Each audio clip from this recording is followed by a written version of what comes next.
Everybody trying to be content creators and trying to go viral. You want to go viral? Okay, you want to go viral. Let's go viral then. Say less. Let go. Let's embrace it. Let's love it. Let's enjoy it. And let's give them the experience of their life. That's Roswell for you, baby. Come together. And guys, this is Speaking Out Loud. I appreciate you guys joining us. Don't forget to share and dance like you just don't care. It's early in the morning. Let's have a day. And like I said, be a friend. Tell a friend something nice. It might change their life. Shout out PMS. Good morning and welcome to Speaking Out Loud. I am your host, Rene Ruiz, and along with me is my co-host, the man with the tries, the man with the buys, the one with the broad chest, the one, the only, John Borba. Johnny, welcome, brother. What's going on? How's it going? You look and sound a little tired. I'm guessing the fare was a little exhausting last night. How was that? It's just, the lack of sleep this week is gonna start creeping up pretty soon. And today I feel it. That Friday or that Saturday crash is gonna be tough, huh? Yeah. So I'm looking forward to the weekend. Were you able to enjoy some fair food yesterday? I did get a turkey leg. It was all right. I was hoping to get a little bit more flavor out of the turkey leg, so I was a little bit disappointed in that. But overall, it was all right. It was all right. Yeah. Well, guys, thank you guys for joining us. We are coming out of Roswell, New Mexico, where it is Fair Week. JB's working at the fair. So if you bump into him, you may see him in the commercial building with his beautiful branded shirt that says... Trust Mark Roofing. Yeah, so shout out. If you don't trust anyone, at least trust Borba to take care of your roofing and window and door needs. So shout out to Trust Mark Roofing. And JB out there. JB, we got a hell of a show. Breaking news. The Browns, we're going to talk as if they were listening to us. The Browns took our advice and finally put Joe Flacco to the bench. Yep. And now they just announced this morning, not too long ago on ESPN, that Dylan Gabriel will get the starting job this weekend overseas in London against your Minnesota Vikings. As a Minnesota Vikings fan, how do you feel about them making that change Well, now? based on the team, nothing's for certain, but at least defensively, I think we're going to give this guy – he's going to have a tough time. We're going to give him a lot of different looks. The pressure's going to be in his face. I like it. It's going to be an interesting test. And then, this is a huge test for Dylan Gabriel, right off the bat. First start going up against that Brian Flores defense. It's going to be tough. I expect a couple mistakes, here and there for sure. We're an optimistic defense. We do get a lot of turnovers. So I expect a turnover or two for sure. 100%. But what they are going to do is pound the ball with Judkins. They're going to be running a lot with Quinshon Judkins. So we're gonna have to get better at stopping the run. That has been a slight weakness, a surprising weakness to this defense after we kind of reinforced the trenches with Jonathan Allen and Javon Hargrave. But got to get right on the run game, and then we're going to be giving out a lot of different looks to Gabriel. So he's going to struggle. He's going to have some ups and downs for sure, but I expect us to come away with overall our defense, winning us that game for sure. It's going to be a defensive battle, I think, based on what we've seen from both teams. What would be interesting is, as we've been saying, the Browns it's felt like they've been wasting the defensive talent that they have because they're very capable of having a top 5 defense led by Myles Garrett. I think this is the smart. I think that regardless of how the performance is from Dylan Gabriel on Sunday, and you really hope that they extend the leash several weeks and don't panic right away as soon as a mishap happens or an interception or a fumble or anything kind of crazy or out of the norm or out of the expectations from Dylan Gabriel. I really hope that they're patient with them. I assume it's going to get loud because Shador is the backup to him. So you expect that any flaws that he has, it's going to get loud right away. But I really hope that they're patient. I at least hope that the fan base is patient with it.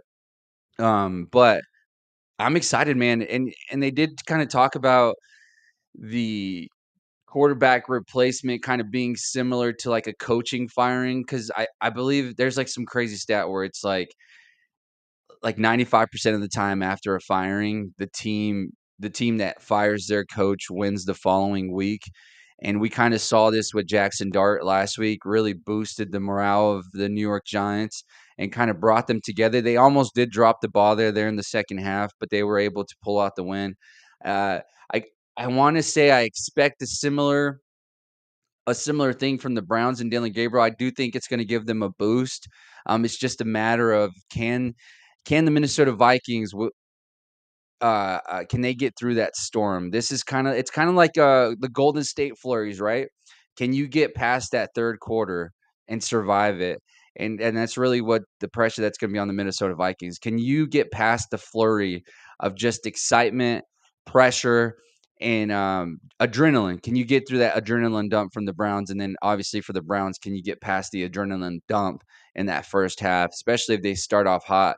And then for it to be in London, I think it's genius. We talked about this on Monday, JB. It feels smart from like a promotional standpoint. This is your chance to go grasp a good handful of fans. And I mean, it just brings excitement to your team just in general. I'm pumped to see it. We've been asking for it. And I expect to see good things from the Browns. And guess what, JB? The Browns are still alive in that division. The Browns are very, very much alive in that division. The Steelers leading it, and then obviously the Lamar Jackson injury. From what I saw yesterday on X, is it looks like Lamar is going to be out at least 2 to 3 weeks. So that makes everything a lot more interesting. It makes that loss to the Chiefs.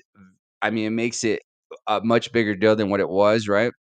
And obviously, the way they were playing, they keep stacking up injuries on the defense. For a defense that's already ranked 32nd in the league, I mean, they're putting up a scrap against that Dallas Cowboys defense right now on who can give up the most yards, which is incredible, right?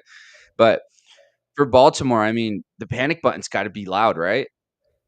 Oh, for sure. Yeah. If they end up going, they have a tough schedule ahead too. So if they end up going 1-5, 1-6 before they get Lamar back, I mean, you got to win out. I think 9 wins can Super get you in rush. the playoffs in the AFC at least. I think 9 wins can get you in the And playoffs. we're really about to find out what Derrick Henry is made of here, because this team is 100% on his back. Yeah. And the amount of, I mean, it's him starting off slow with a couple fumbles that may have potentially caused them the games. I mean, it's time to buckle up, bud. You got to lock in because you're about to carry this team the next couple weeks.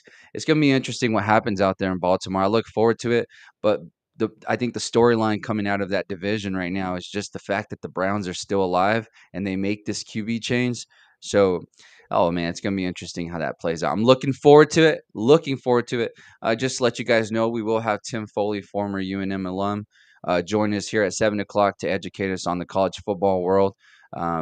Diego Pavia is being put on one of the biggest platforms, College Game Days, going to Alabama for the Alabama Vanderbilt game. So we'll get a little bit more information on what that's going to look like. Also, UNM got a $1.5 million donation to their athletics department. How is that going to improve the sports out there for UNM here in Albuquerque, New Mexico?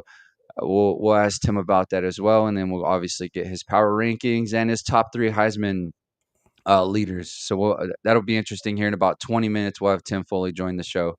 But while we wait for him, JB, uh, what what is your most exciting matchup this weekend going into Week 5? Hey, yo, Well, you watch baseball? Sorry to um, kind of curve. I've been kind of following it. This is the only time I watch this time of year. When the playoffs Yeah, start to October. get close. Yep. So, you know, Let's see. I don't really follow it too much, but I do like watching October baseball for sure. Yeah. You know anything about do I got a good stance here? Throw me a pitch real quick. you know, you gotta rotate the hips. Just rotate the hips and let it fly. Throw me a little fastball real quick. Throw me a little fastball real quick. Dude, I'm too For tired, dude. I'm too tired for this. for Look, October. just freaking. This is a fastball. You want to grip it like this? I know that the two seam fastball. That's how you throw it in there, dude. You're not throwing that. I'm at least getting 90 on that. 90 on 90? that. Yeah. Here, give me one real quick. Give me one. Like I'm following through, baby. Oh, yeah, that shit's out of here. Yeah, I sent that one. the wrists were way too far ahead. That's an early strikeout. That's an early strike right there. Wrists were way too far ahead of the bat. I know that. Some of my friends, I know that much. JB, some of my friends say I look like Shohei Ohtani. You do. Every time I see a Chinese guy around with glasses, I always think it's Renee. No. I have to see the face first before I say hi, or else I'm making a Yo, mistake. an Asian guy with a little goatee, and you're just Yeah, like, that's my can't boy. miss it, That's dude. my boy. Yeah. I'll Cannot take miss that as a that. compliment. It is kind of funny when you do send me a picture. Like, I think you sent me like 2. You're like, this looks like you, hun. I'm just like, whatever, dude. uh, The good thing is the ones that you have sent me, it's like guys that are in decent looking shape. So I appreciate that at least just a little bit. they're just your average But it is Joe. October. Baseball did start last night. I wouldn't say I follow it. I do start to follow it after this card round. My buddy's a diehard Dodgers fan, so he was juicing me up about that game yesterday. I did find it I did find it odd though. Like baseball starts like like in the middle of the day, which is kind of different. Um, I'm assuming that like in the next round we'll probably see the games, during prime time. But yeah, baseball is happening. Baseball is happening right now. That's kind of cool. So shout out to the baseball fans out there. It looks like the Dodgers won 10-5. They're playing the Cincinnati Reds, and the best of 3 series is from what I'm understanding in this wild card round. And you got the Red Sox and the Yankees. I feel like that's a bigger deal. Typically, that's a bigger deal. For whatever reason, I don't feel like it's being blasted all over ESPN, which is unfortunate. I wonder if that's like a rights deal. Like, is baseball still? Do they still have rights with ESPN? Maybe that's why it's not being blasted as much. But you got the Cubs and Padres. The Cubs won 3-1, and then you got the Detroit Tigers. Detroit Tigers making some noise. That's wild against the Cleveland Guardians. They beat them 2-1 last night. These are best of 3 series, so they go and they play back to back to back like 3 days in a row. So shout out to baseball happening right now. Go. Let's see. Jay, do we got some? Here we go. Shout out baseball.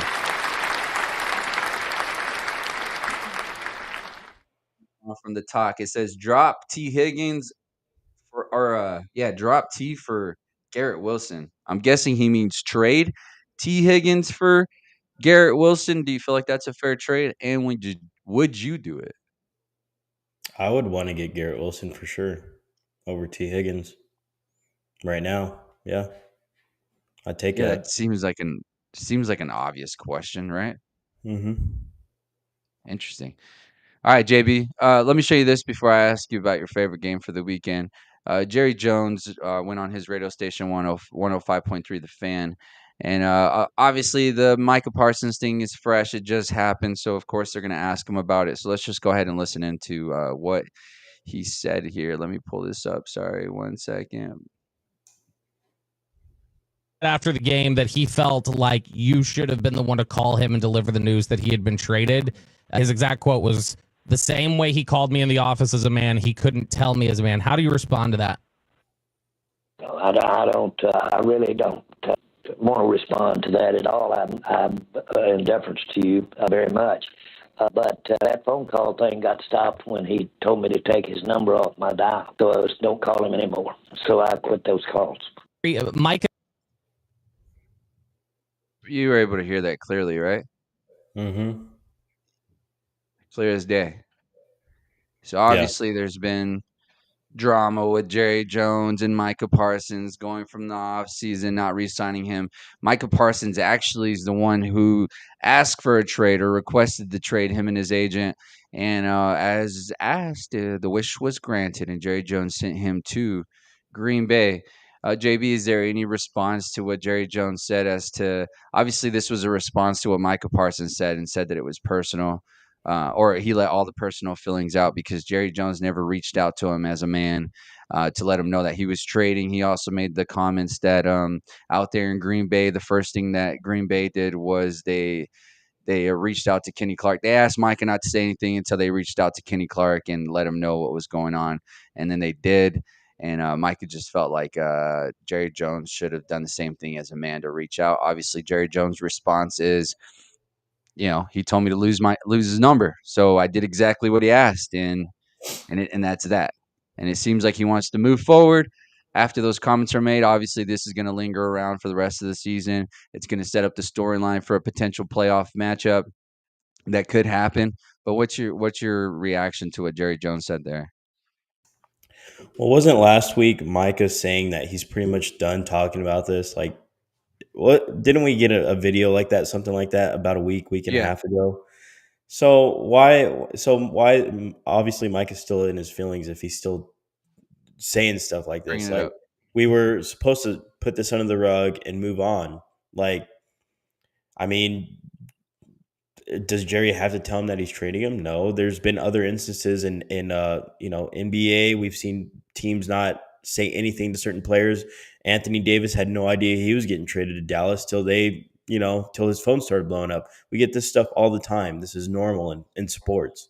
Like, Yeah. oh my gosh, like we're just blowing this up now because it's a Cowboy thing or something, or it's a Micah and it's a Micah and Jerry thing. So at this point, it's a bunch of, It's the Cowboys. this is, he said this, he said that, like, whatever, who cares, Yeah, um, yeah. at this point, Move on. Jerry did the right thing. Honestly, like, Jerry did the right thing, man. I don't know why you guys hate Jerry so much. Cowboys fans just love hating Jerry. He's actually making sense. I mean, I heard him pregame the other day before that Packer game. He was making sense. Like, he knew what he was talking about. He's using a lot of weird analogies, but I mean, it was making sense. The guy's not totally, he's still a businessman, So, Yeah, for sure. a lot of Cowboys fans absolutely just hate Jerry Jones. But I think when you he's take the making sense. emotions out of it, I think when you take the emotions out of it, you begin to understand them, and it sucks because it's transactional, Yeah. and you become you do the whole human thing, so on and so forth. But at the end of the day, it's still business, um, and regardless of how they felt for one another, obviously they lost respect for each other at some point. I mean, and the reality is Micah Parsons requested a trade because he was negotiating, which is a negotiation tactic. It happens multiple times. And Jerry Jones just called his bluff. And he said, "Okay, then I'll trade you." And now it seems like, you know, Micah's kind of feels a certain way about it. Like, I didn't think he was going to leave me, and he did. And now it's like, no, but wait, uh, damn it, like, that's where Mike is at right now. And he doesn't know how to feel because he really, I mean, it is kind of sad, right? Because that was his favorite team growing up. He always wanted to be a Cowboy. Blah blah. He was enjoying the city. He was part of the community. He invested so much. So on and so forth. And then you try to do some negotiating tactics and it didn't work in your favor. It is what it is. I think the one thing that you have to be grateful for is the fact that you were sent to a winning organization. It's not like he sent you out to I don't even want to say a bad team. What's a bad team right now? Carolina. It's like, could you imagine if he would have sent them to Carolina, the uproar that would have happened? I mean, people would have been ripping Jerry. I think from a human perspective, people would have been like, "That's crazy. He's trying to ruin Micah Parsons." Blah blah blah. And if you're on the Cowboys side, you'd been like, "Hey, shouldn't have been talking shit. Shouldn't have been talking shit, right?" Yeah. But it is what it is. I think it seems like obviously Micah Parsons was asked a question. So in his defense, he's going to say, I mean, I'm just answering what was asked. But also, if you say, I'm not going to talk about this anymore, I'm past it, I'm going to move on. When you get asked that question, let's just give them the same response. I don't want to talk about this anymore. Let's move on. I'm a Green Bay Packer now. Let's talk about what happened as a defense collectively, which is actually blows my mind as we're speaking of Green Bay Packers defense effectively. Michael Parsons on the PFF was ranked the number one defensive player. Whenever you saw that, like, what was like, you kind of lose respect for PFF's analytics department a little, yeah. Well, they always every week they have questionable ratings on certain players where you're like, how? Like, this guy played really good. Or this dude played awful. Why is he rated so high? Like it's it's not. I guess it's accurate in PFF terms. I don't know exactly how they do everything, but every week there's questionable ratings for any position, any player, and it's actually kind of crazy that his was ranked the highest. So I don't know. It's hit and miss. I don't know. According to PFF, I don't know how they adjust these ratings or anything like that, but it is what it is. It's Yeah. funny that he was ranked high because he was pretty much non-existent that entire game. Yeah, up until the end, which, hey, he did make a game-saving play. Definitely Game-saving made a play, game-saving play, which it was just a which would have been, tackle. yeah, It counted as a honestly, if sack. Micah what's interesting on that play is if Micah doesn't get there, right, I honestly don't know if Dak scores because if you notice, linebacker's coming hot off the right side. Like, he might just get lit up, like, I don't know. It was eh, pretty close. uh, It would have been pretty close, and it would have made an interesting fourth down. Like, are you going for it? So it would yeah. have made an But interesting next play. one dramatic scene to another. The Philadelphia Eagles, who are sitting at 4-0, somehow, some way have drama going on in that locker room. And this is AJ Brown addressing his Instagram comments that we talked about yesterday. Let's listen in real quick. I truly believe, man, we got so many good players on this team, and at times, you can feel like we're being conservative, and I don't think it should be like that. I think it should, let your killers do their thing, and play fast and play aggressive. I'm not saying that we haven't been, but me personally, that's what I would like.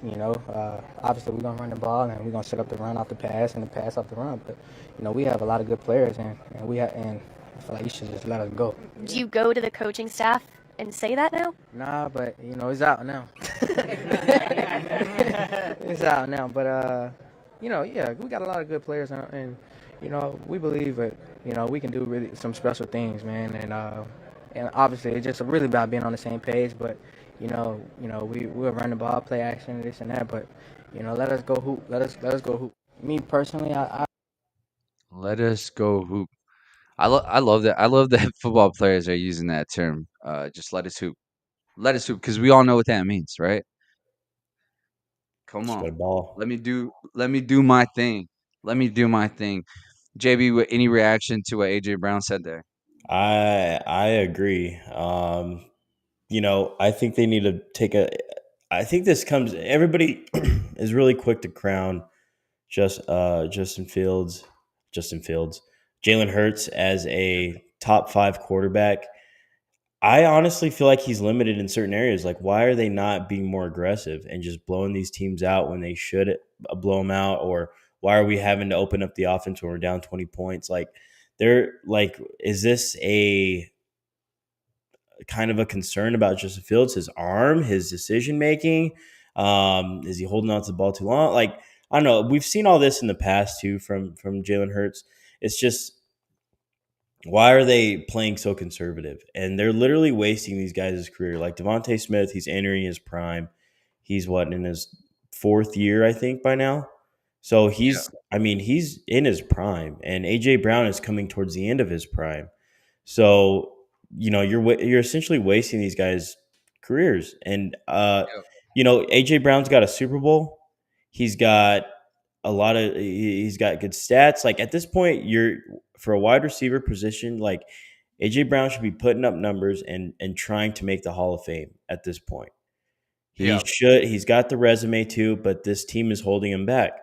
Honestly, they're holding him back, and something they has to are for change. sure. You got to be more aggressive. I understand you set up the run to throw the pass.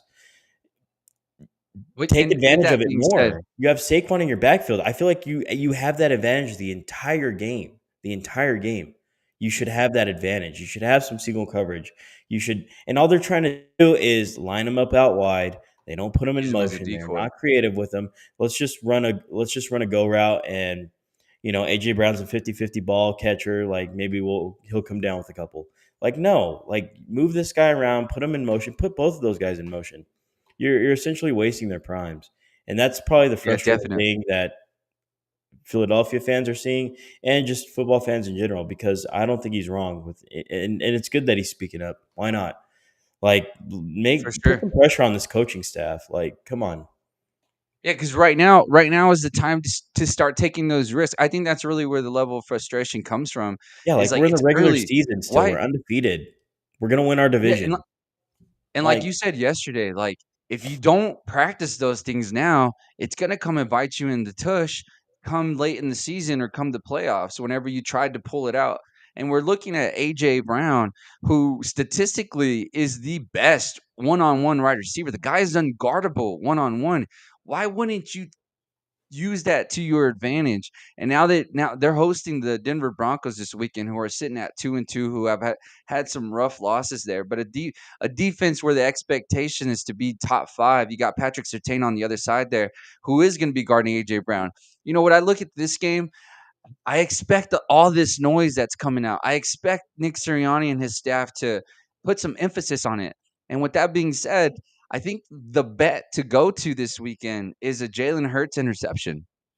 I think that's the stat we got to go with, because why is there so much caution in Philadelphia with Jalen Hurts? Because we saw let's look back at that Bucks game. Once they started to let it rip, I mean, AJ Brown went for over 100 yards. It felt like all of a sudden you were like, wow, Jalen Hurts can sling that thing. Like, why not open up the playbook and just allow him to make those mistakes? If we're trying to limit turnovers right now is the time to not necessarily completely worry about that. And if it does, just kind of revert back to the running game. And you like it just seems like there's no balance in Philly, and we're obviously seeing the lack of balance in the frustration from AJ Brown. It's gonna be interesting when Devontae well, starts to another come out thing with. is Jalen Hurts didn't even complete a pass in the second half of that game, right? He didn't Yeah, complete a yeah, pass. yeah, correct. I think he threw it like 7 times, didn't have no completions. How? So, Like how, bro? This yeah. doesn't make no sense. Make no sense. But JB, let's take a break from the professional world and let's go over to college sports. Joining us now, our college football enthusiast, former UNM alum, Mr. Tim Foley.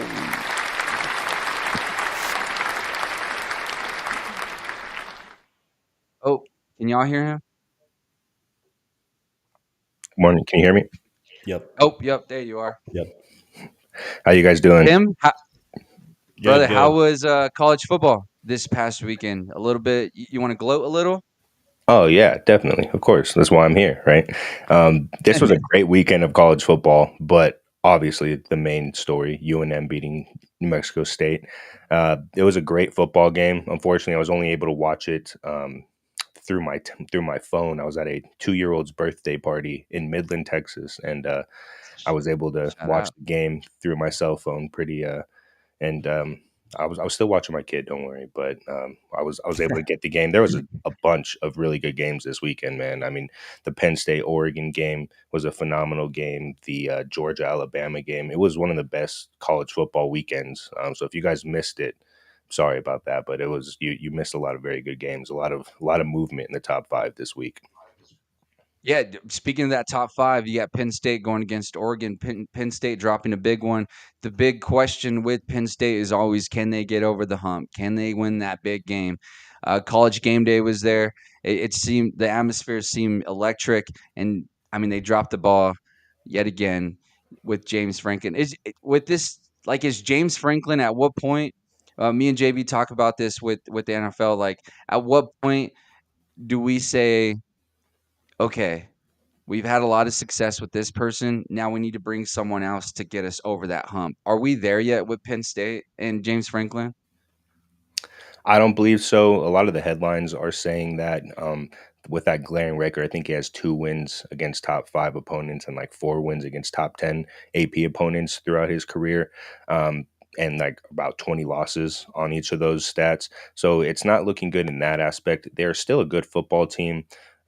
This was just their first test of the season. They're going to still have some games coming up down the pike, but I think that is a little too early to pull the trigger. If something happens in these next 3 weeks, so if they drop two of these games these upcoming weeks, I could probably see him being in the hot seat and them reaching out to somebody like a Nick Saban or something like that to kind of come in and save the day.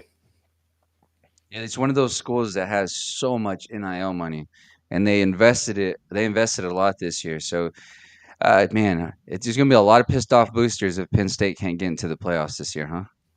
Oh yeah, definitely. I can see them kind of steering the ship and getting into the playoffs. I don't know if they'll be back into the top 5 discussion, but I can see them possibly squeaking and getting into that playoff discussion. Yeah. And speaking of NIL deals, Tim, let me ask you a question about this one. Uh, I saw this yesterday on Instagram. The UNM Lobos, there was a donation from Larry Chavez and his family. They donated $1.5 million to the athletic program.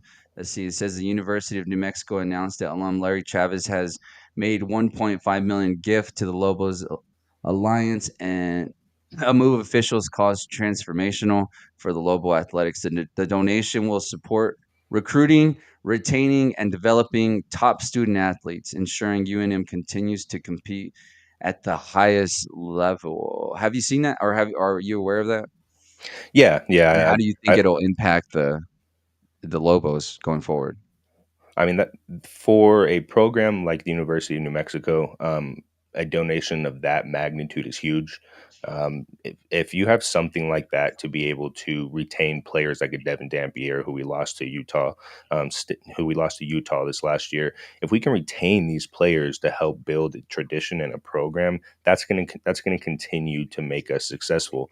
I don't know if you guys had seen it, but during the game for the UNM New Mexico State, this was the first time since the 1930s that both teams went into this game with a winning record, which is crazy. But it makes sense because both of these teams in these first 3 or 4 weeks are always playing those big money games. And so they're going in with more losses than wins. This year just happened to be both teams being on a pretty good win streak and being able to make those teams progress later into the season.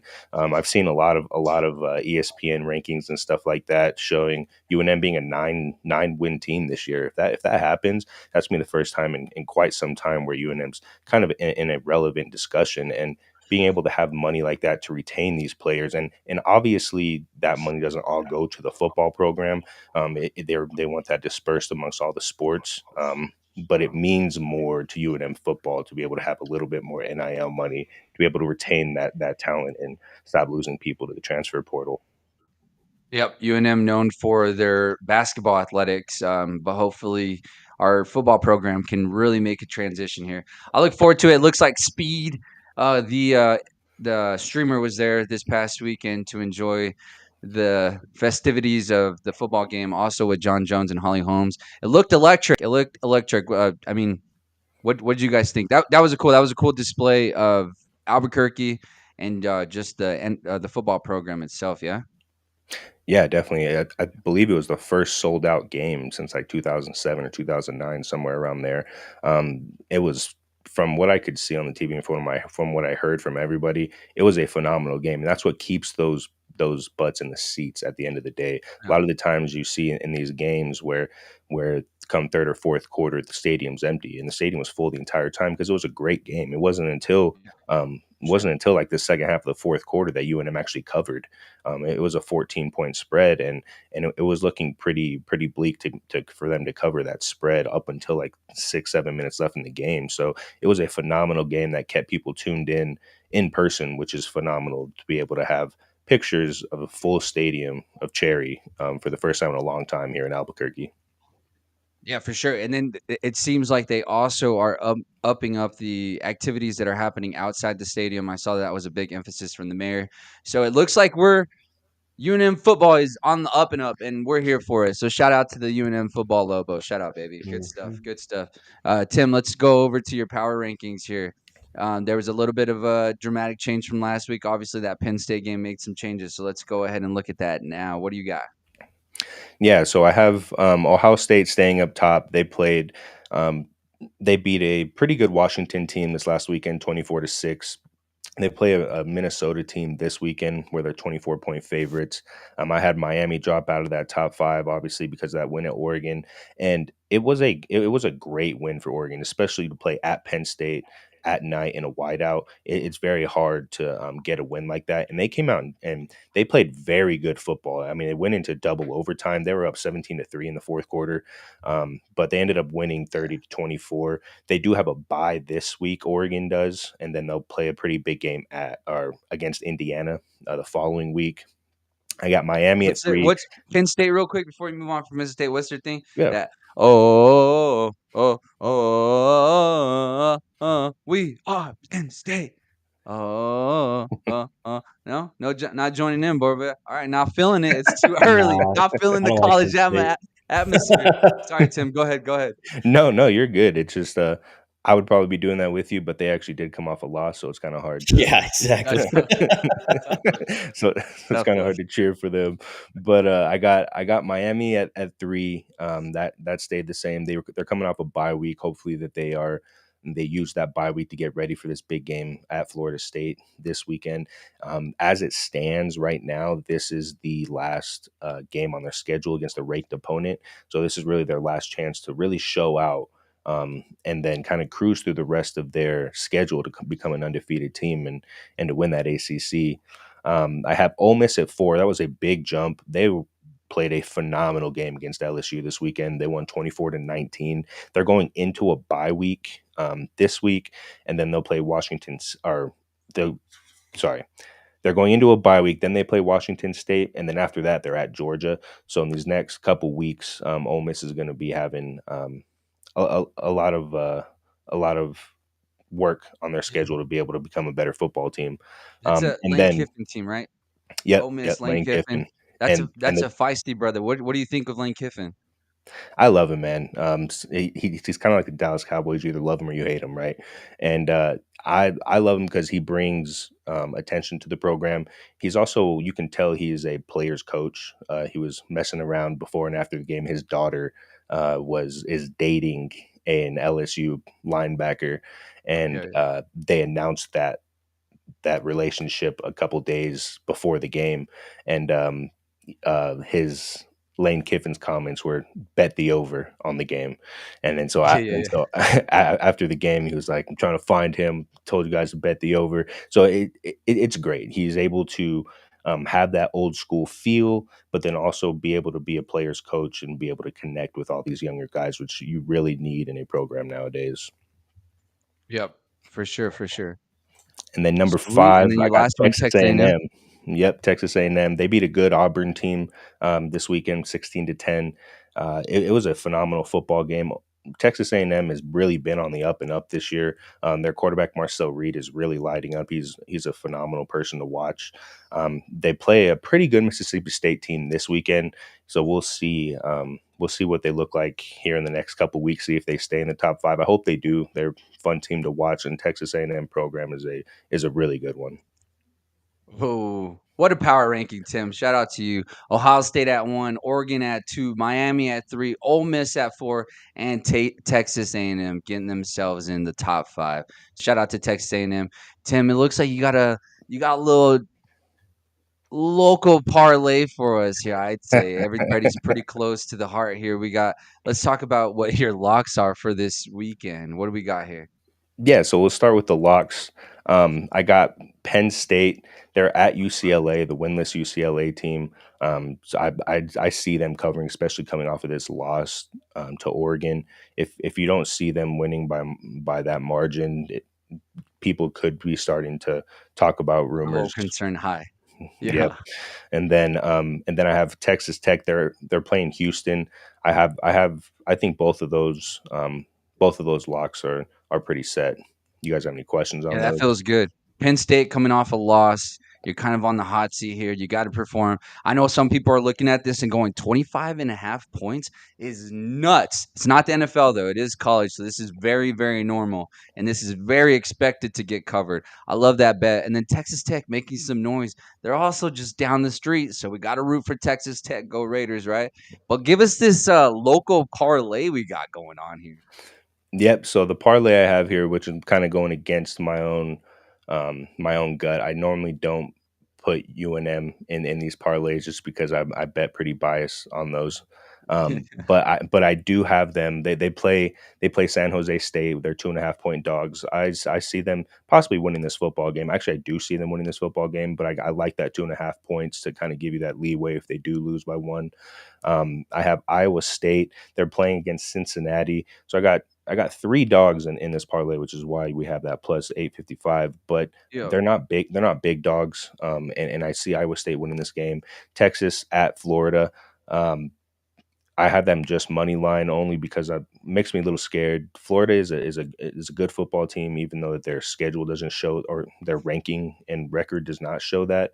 DJ Lagway at any point in time can get his stuff together and become an elite quarterback. And I hope that doesn't happen this week against Texas, but you never know. So that's why I just took them money line. And then the big one, the Vanderbilt 10.5 point dogs to Alabama, came out yesterday that College Game Day is choosing to go to Tuscaloosa for the Vanderbilt Alabama game, which kind of raised some eyebrows. So everyone in the country is going to be watching this football game, and I'm expecting Diego Pavia to really do his thing, kind of like he did this last week. Yeah, expectations high. The spotlight is on. Diego Pavia is being put on the platform that we've been asking for from the beginning, and he will be able to display his talents. I look so forward to what that matchup has to come. Tim, just one last question before we let you go here. Is UNM coming off of a massive game? Do we expect like an adrenaline dump or a drop off from a game that like such an emotional game that they just came off of, or are you expecting them to ride that high into this weekend? Well, I think with Eck and the program, I think that they did their celebrating this weekend. I think they kind of get it out of their system, and then come Monday, it's back to this next week. You can't really dwell in the wins or the losses from the weeks prior. It's really about that next game moving forward, and if they're going to become a great football team, they have to look at it week to week. And I see them doing that. With that coaching staff, you're optimistic that they're able to make that transition? Very Yes. optimistic. I think this is one of the best coaching staffs we had in about a decade here at the University of New Mexico, and I'm really looking forward to seeing what they do in these next few weeks. Oh, let's go. UNM Lobos are back. Tim Foley, I appreciate you joining the I show. got Everyone, one quick go question. go ahead. Go ahead. Sorry. Yeah, one quick question. I know you probably saw the Penn State Oregon game. But I was watching that game. There was one player that stood out, looked like the best player on the field, and you can just tell like when some guys are ready for Sundays. What's your impression on Dante Moore so far this year? Yeah, so I know we weren't able to get to it. I have him. Yeah. Yep. I have him in the top three. He's actually statistically favored in the Heisman this week. I know that stuff changes week to week, but he's doing phenomenal this year. He's 74.7 completion percentage, 14 touchdowns to 1 INT, and he's has a little over 1,200 passing yards. I believe that Dante Moore is the best quarterback at Oregon since Dan Lansing has been there, so that he's really has that tool in his toolkit to be able to utilize that. He looked phenomenal this weekend, and like you said, he looked like a guy that's ready for that next level, and be able to have those weapons around him, and he's utilizing them correctly. He's getting the ball out quick. He's getting the ball to his playmakers, not taking hits, and letting those guys stretch the field. And I see really big things from him. If they keep winning like they're doing right now, I see him possibly winning this Heisman race. I have him at 2, but he's favored to win it this week. Tim, do you have a player comp in the NFL for him or JB? Did you, when you saw him, is there somebody that you kind of instantly thought of? For me, I can't name anyone yet, but the things that he's strong at doing, getting the ball out quick. He's a quick decision maker. He's whatever, if that's with the ball coming out fast or taking off on the run, has good velocity on all his throws. I mean, he can kind of make every throw. I don't know. Maybe Tim might have a player comp for him.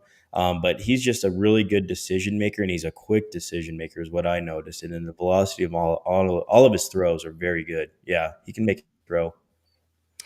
Yeah, that's definitely. I mean, if I had to choose a player comparison, I would say Teddy Bridgewater prior to his leg injury, just because he does have that mobile aspect to him and a very strong arm that can make any throw on the football field.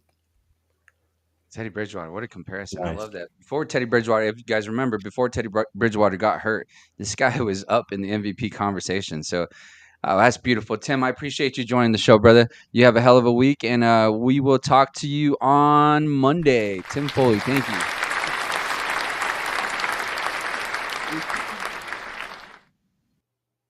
I mean, I probably sound like a mark right now because you're gonna say they were they ever here, but in my world, they're so back. They are so back. 1.5 million being invested into their program right now, JB. This is what Yeah, Mr. that's pretty crazy. He said, I made this gift with the intention of showing full support of the new leadership at the Lobos Athletics.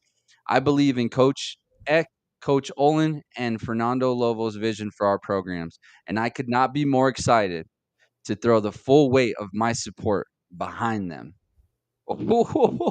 JB, that's just the first. That's just the first investor, the first booster throwing a little bit of money out there. We're about to find out what kind of money UNM makes.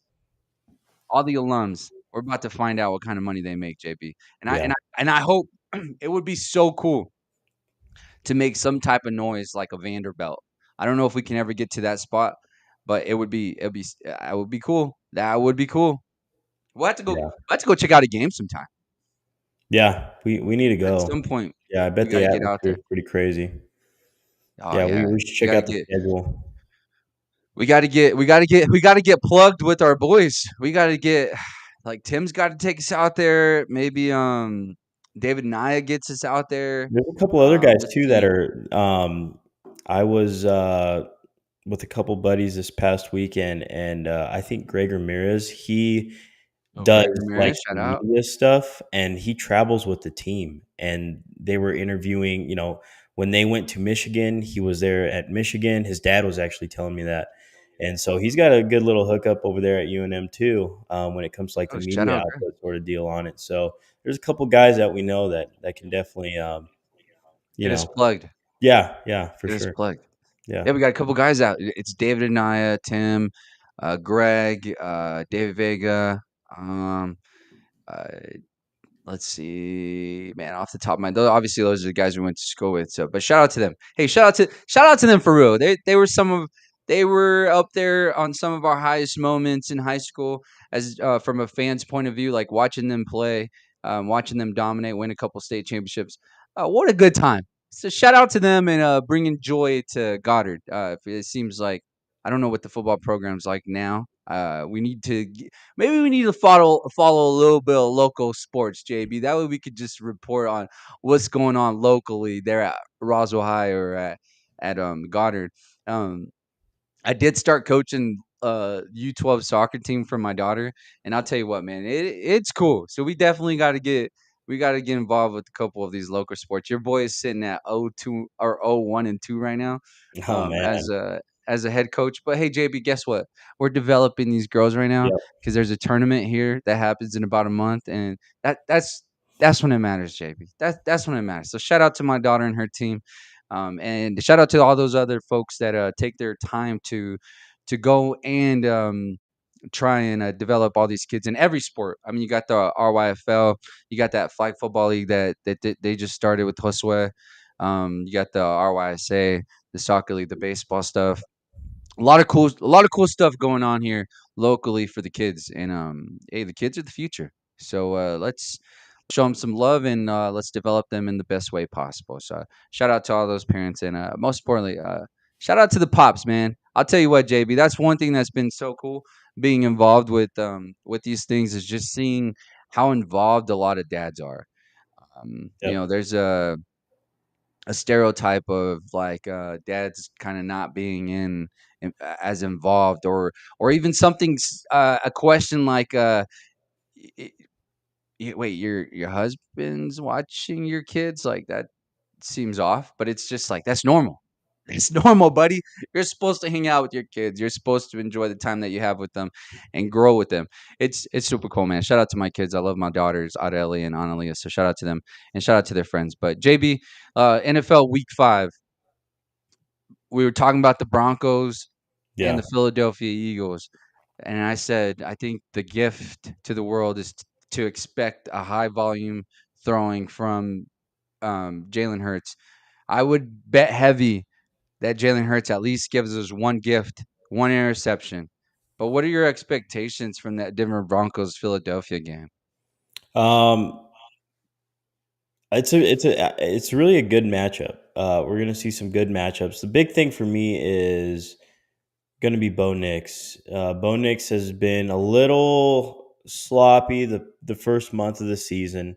Has some kinks that he's got to work through. That he was kind of struggling to get the ball downfield. The accuracy wasn't there. The arm strength just wasn't there, and that was always kind of a knock on him. And when you don't have your feet work set up to deliver the Footwork, ball, yeah. yeah, you're going to get balls in the dirt. You're going to get some inaccurate throws. You're going to get some rush throws. Some of the timing was off. I was watching some like highlight film, like the over the top sort of deal, and some of the timing patterns are not right yet. So some of the timing's off a little bit with him and the receivers. Some of the footwork's a little sloppy. The ball's coming out a little bit late on certain throws. So you start cleaning that up a little bit, and I expect him to get out of this little slump. I wouldn't call it a big slump that he's in, but he does need to work on some of his mechanics too. Um, just be more accurate and get the ball downfield Yeah. to the playmakers. Because Cortland Sutton, I mean, he's a good one-on-one receiver. He's a good guy that can stretch the field. You got some young guys, Troy Franklin, Marvin Mims is a deep threat. So like you gotta just exploit these guys. Use these guys in a way that's going to open up the passing game. That's going to create a good run game because J.K. Dobbins is putting in work again for another year for another team. He's running the ball good, and they got him and Yeah. R.J. Harvey.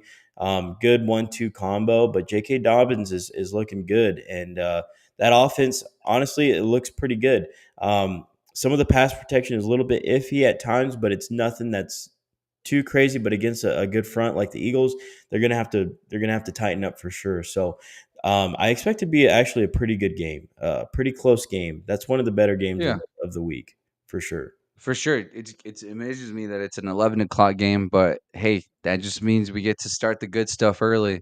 But they got the Eagles this weekend at 11 on CBS, JV. I was thinking, hey, this is a must win. They need to get this W. But I look at their schedule. It doesn't look too tough. So if they don't lose, I mean, if they lose this game, I don't think it's the end of the world because in the following week, they got the New York Jets. And then they stay in New York and they got the Giants. And then they got the Cowboys and Texans and Raiders. So it doesn't feel like if they lose this game, the world's just gonna be falling apart Yeah, for Denver Broncos. So if I'm the Denver Broncos, I'm feeling pretty good right now. You got Sean Payton as your head coach, and he tells you not to worry about Bo Nix. He says you gotta be patient, you gotta give him time, and it'll come. So I'm gonna take his word for it and and assume, like he says, it'll come. So let's pump the brakes on the criticism on Bo Nix and let's let it play out. So we're gonna give him the respect that he deserves as a head coach and as a Super Bowl champion, and we're gonna give him the benefit of the doubt, and we'll be patient here. So let's see how Bo Nix looks this weekend. But I like the way you pointed out how his mechanics quite aren't there just yet. But Sean Payton's supposed to be the quarterback guru, right? should be. Yep. So we'll see. We'll see how that plays out. JB, another great game that we have this weekend outside of obviously the Cowboys and Jets game that hopefully the Cowboys just completely dominate, but it is the Cowboys. So I won't be surprised. You know how I told Tim about that adrenaline dump that happened for UNM this past weekend? Did they get Yeah. over it? We're going to find out what Shoddy is as a head coach right here. Can he get the Cowboys to get past the emotional dump that they just had on Sunday Night Football and prepare themselves to go against a Jets team that seems like they're down in the dump? We have to take advantage of these situations and step on these throats. Well, that's what we're going to find out about the Dallas Cowboys this weekend. If you're a Dallas Cowboys fan, that's what we're looking at this weekend. Right now, we have a wounded, I was going to say animal. We have a wounded animal here, and it's just a matter of what you're going to do. You got to take them out of their pain and let it loose. That's at least that's what I see. Come on, Shotty. We got to let it rip here. But I, JB, another game. I don't Sorry, know about sorry, that. sorry, sorry. I just saw the Cowboys got excited. I'm Yeah, pumped. I I'm don't know. juiced I don't know. because I this is the expect that type game to of be game pretty close. I expect that game to be pretty close, actually. because our defense. Well, first of all, what you said last week, the emotional dump is going to be crazy. How can they respond to that? I expect the offense to like not really fall off, but I mean, how is that defense? That defense was flying around as much as they could last week. Like they were, they were still giving up big plays, but they were quick to the ball. They were still moving good. It's going to be interesting because Justin Fields really hasn't played, besides that Bills game, he hasn't played that bad. And he had a solid game against the Dolphins. Of course, they came up short, but he wasn't playing necessarily bad.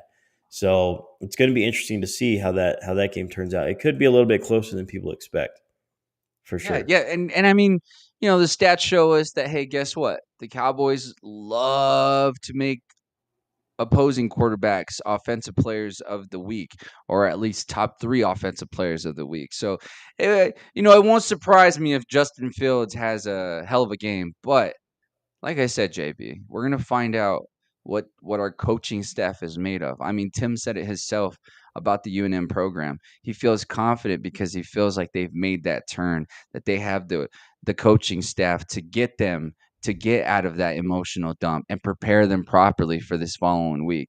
And that's what I'm looking for this Cowboys Jets game. This game's on shoddy. Do you have your boys prepared after what an emotional dump was on Sunday Night Football? And we shall see. And guess what, JB? We're gonna find out early because this game is at 11 a.m. from New Jersey, New York. It's going to be a good time. I like it, JB. JB, right before we send people off to work, I do want to ask you though, what are your expectations for Baker Mayfield heading over to Seattle with the 12th man, where Seattle is actually favored in this game, sitting at -3.5? This feels like a gimme. This feels like one of those games where, like, hey, let's stay with the obvious here. The Buccaneers are rolling. The Buccaneers are hot. The offense looks great. They just happen to play a Super Bowl contending team, the former Super Bowl champs in the Philadelphia Eagles. And the Buccaneers probably should have won that game. Sure, rough start in the first half, but they came out hot in the second half and really put pressure on the Philadelphia Eagles. I mean, Jalen Hurts had no completions in the second half. That is absurd. Somehow they still win. I don't know how that happens, but they're heading over to Seattle, JB. If this feels to me, if I'm gonna bet on a game that's close, that most people think is a coin toss, and in this game right here, you're giving 3.5 points to Baker Mayfield and that Bucks team that just looks like if you put the ball in their hand there at the end of the game, they're probably gonna win. I mean, what are your expectations here? I expect a close game for sure. But I think Close these game. I don't know. teams. I think you're kind of sleeping on the Seahawks right now. Seahawks are starting to put it together, and you're looking at what's cool about this matchup is you're essentially looking at two quarterbacks that right, are a product of their environment that come into the league. Obviously, they were written off early. I mean, Baker brought this team to the playoffs, and then just to disrespect him and dump him away just because they had awful coaching staff and this and that, like that's crazy in itself. But he makes a resurgence to his career. Now he's a very good quarterback. Same thing with Sam Darnold, a product of his environment. Like sometimes you can't. When you get drafted on the Jets and how bad the Jets were, 7 years ago, you can't turn a winner can't turn these losers into winners. Sometimes you're just a loser. You know what I mean? And Yeah. sometimes, and the same thing when he went to the Panthers. Sometimes you cannot turn losers into winners. No, and we wrote off Sam Darnold way too early. Him going to San Francisco for a year, learning under Kyle Shanahan what it's like to prep for a quarterback, what it's like to learn as a quarterback, what it's like to watch a guy like Brock Purdy who's done it, had success, and then go to Minnesota the next year, take over, do what he did in Minnesota, and then he's coming out 3-1 in Seattle. I mean, this guy, I think, this is a perfect example of you're a product of your environment. You can't turn losers into winners. Sam Darnold was a winner. I think he still is a winner. And this guy is turning up into the upper echelon of quarterbacks. And I don't think it's no surprise. So it's going to be a battle of quarterbacks that were written off way too soon. That's going to be that's such a good matchup. But I really like what Seattle's doing. I really like what Seattle's doing. So I do like them as a favorite, but I think it's going to be very close. Like this game is going to be decided. I would definitely take the 3.5. I would choose the Bucks to cover that. Is that what it's called? To cover Yeah, that yep. 3.5 for Yep. sure. I expect this game to be a last second victory for whichever team. I think it's going to come down to the wire. But if the Seahawks can play a good game and not turn the ball over, where Sam Darnold's pretty good at protecting the ball, I can see the Seahawks winning this game by at least a field goal, if not a little bit more. But I think that's a big thing. How can Seattle control the ball, make big plays down the field, and play defense? Like they've been playing good defense all year long. So if they can give Baker a little bit of trouble, Yeah. that's Yep. going to Yep. make this game very interesting. Yeah, I agree with you. I agree with you 100%. But to me, I just feel like the Buccaneers are the superior team, and I feel like they're being almost disrespected here by being the underdogs. I'm assuming it's because they're traveling to Seattle, so that probably gives you the That's probably a home big home reason. point edge. But man, the way the Bucks defense has been playing, I know Baker Mayfield has been getting all this shine because he is hitting them with these game-winning drives. But when you watch those games, I mean, it's that defense, it's that Vito Vea-led defense that is continuously giving them opportunities. So I honestly feel like we get a game where the Bucks kind of put it together and they humble the Seattle Seahawks because the Seattle Seahawks are on like this crazy high right now, where we are having conversations like the one that you just had, where you're talking about Sam Darnold being a winner. And sure, he is now, right? Product of your environment, like you just said. But there does come a time when a superior team has to come down and humble you just a little bit. And I feel like this one, I feel like the betting makers here are giving us a gift. They're giving you a present. They're giving you the obvious. Our expectation for the Buccaneers after coming off a loss, you don't think Baker Mayfield and that team is fired up? Come on, baby. Give me that bet. And with that being said, JB, tomorrow we will cover all the games, give you the breakdowns, give you our bets for the weekend. Our bets are we on heaters? We'll let you know tomorrow. We'll have E-Rob to come in to give us a little bit of his take on the Green Bay Packers, although they are in a bye week. Are the Packers completely falling apart? From my messages with my buddy there, it seems like Matt LaFleur might be on the hot seat, but we'll find out tomorrow. I appreciate you guys joining us. Don't forget to go see JB there at the commercial building at the fairgrounds, and be safe, guys, and be a friend. Tell a friend something nice. It might change their life. Don't be afraid. Don't be afraid to send a friend a little text message and say, I love you. Ain't nothing wrong with telling your buddy I love you. JB, I love you. Jay, I love you, and I appreciate you guys. Hell of a show. Everybody, let's have one.